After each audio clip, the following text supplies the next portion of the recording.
when I heard that they needed a drummer, I immediately went and bought Bleach, which I'd heard before and I liked, but I didn't have the whole record. I just like taped a couple songs off of it, you know. So I went and I just learned the record from front to back.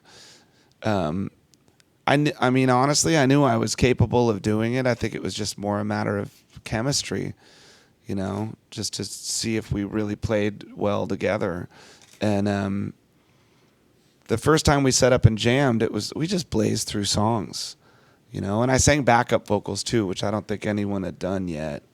And Kurt was into that. And you know, when it's a three-piece, I'd been in a three-piece before, a couple bands before that when I was a teenager. And there's something about being in a three-piece. It's different than being in a four-piece or a five-piece. It's a really powerful thing because it's a band stripped down to pretty much its basic elements. And Chris and I were a badass rhythm section, you know? And Kurt was an amazing songwriter, had a great voice. So when we set up in a room, like a 10 by 10 room, it just sounded like Nirvana. It was it. It was super simple. We blazed through those songs, and I don't know if I really felt like, God, I hope I got the job. I just felt like, well, that sounded pretty good, you know? You remember him showing up, Chris?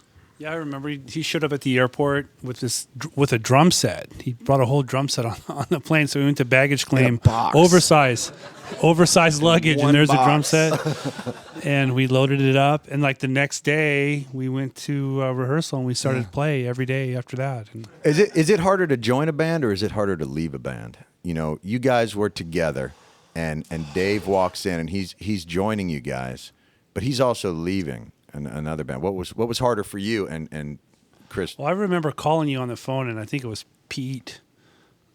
Answered the phone, and I'm like, "Is Dave there?" And he's like, "Yeah," like he knew. Yeah.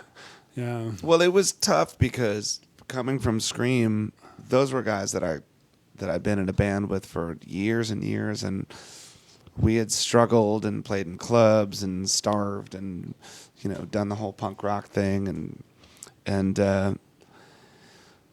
but we were stuck and the band was just sort of shut down. I remember calling you. It was because Skeeter, the bass player, quit in L.A., so you're stuck in North Hollywood, and you told me that the landlord took the front door off the house because the rent was he wanted to evict us, so he just took the front door off the house.